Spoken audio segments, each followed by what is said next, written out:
And you can see a ship over there going through the historic locks, exiting into the lake just as we are.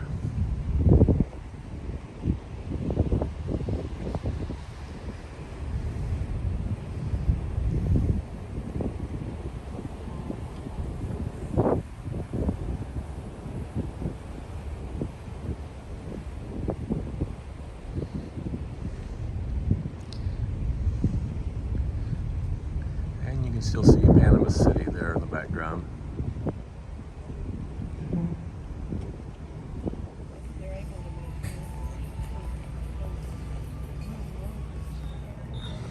Okay, we're getting ready to pass under the Centennial Bridge right now.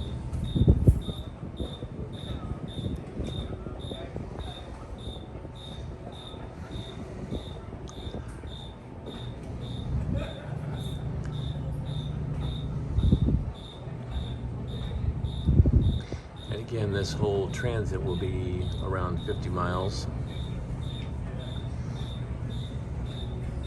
And I believe that ship that's up ahead of us was the one that was actually beside us going through the original locks.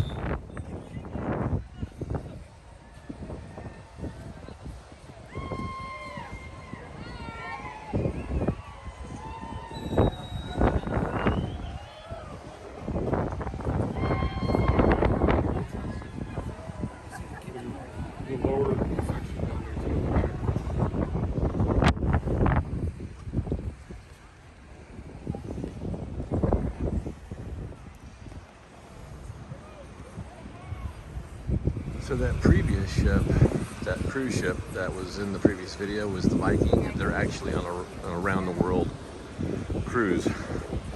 We know that because we actually talked to, or my wife did, one of the people on that cruise. It's a 140-day cruise.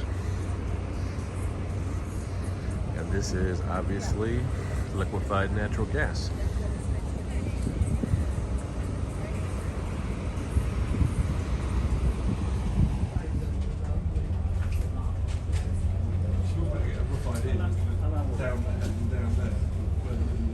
So now we're going to be lowered back down 85 feet into the Caribbean Sea, 28 feet per lock. I know that doesn't exactly equal out to 85, but I'm just repeating the numbers that was told. It's that new math.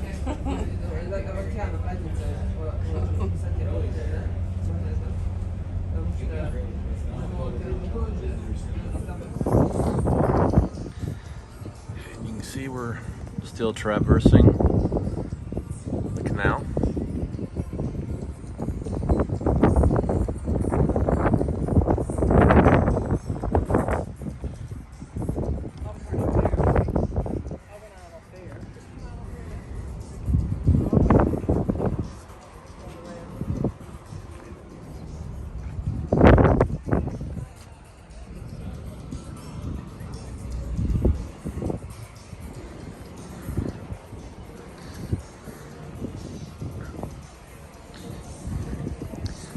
So Panama was part of Colombia and then was trying to gain its independence. And in 1904, America was wanting to buy this area so it could make the canal. So it facilitated and helped Panama obtain its independence so it could then purchase this area from France. And they purchased it for 40 million at the time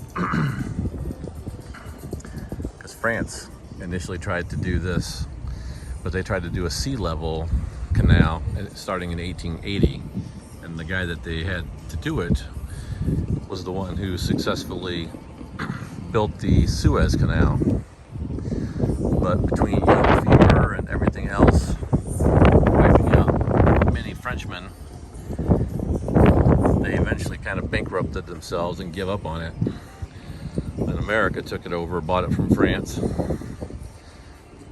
was able to get rid of the yellow fever aspect, and obviously built the canal. And and opened in 1914.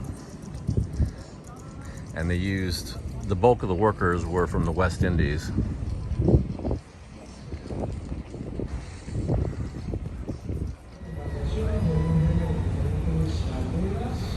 So again, on that excursion that we did yesterday, again, as I said, they take you with the bus over to this area, and actually you go to this visitor area, which is where we were up here yesterday, standing at the rails overlooking other ships like us going through the locks.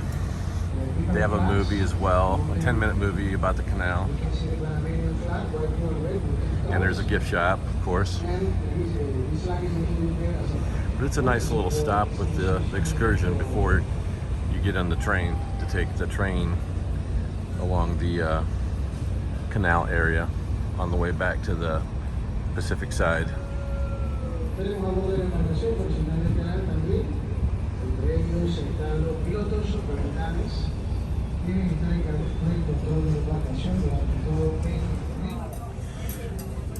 So again, we're in the second locks now, and the water level's going down.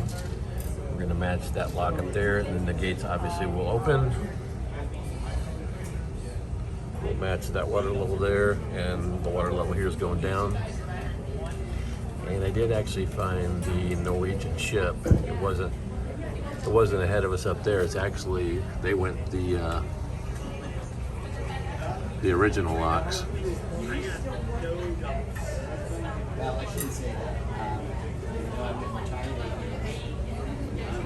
So they're obviously a smaller ship.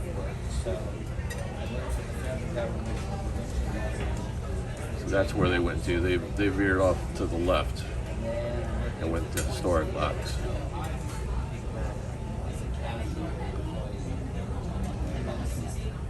And the historic locks, I believe,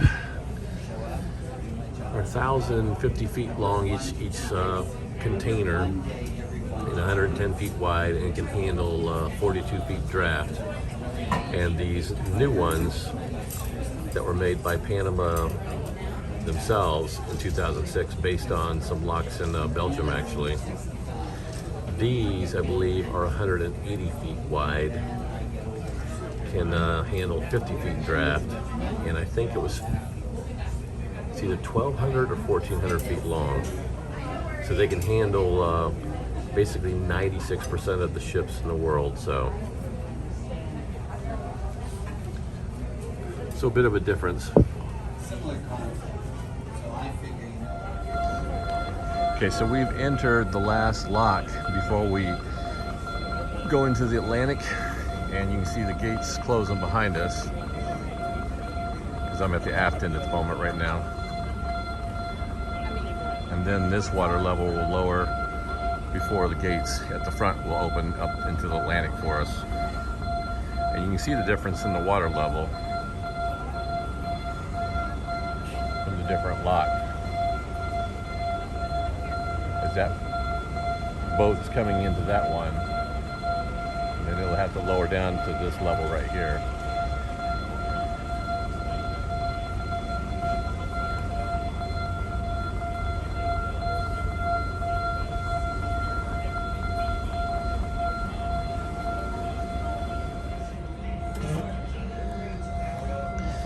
And we have lowered down all the way in the last lock, and the gate's opening, and we will be on our way into the Atlantic,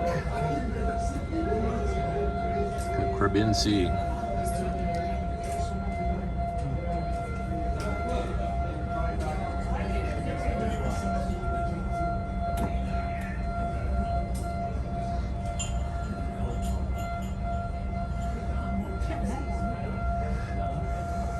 Final stop, Fort Lauderdale.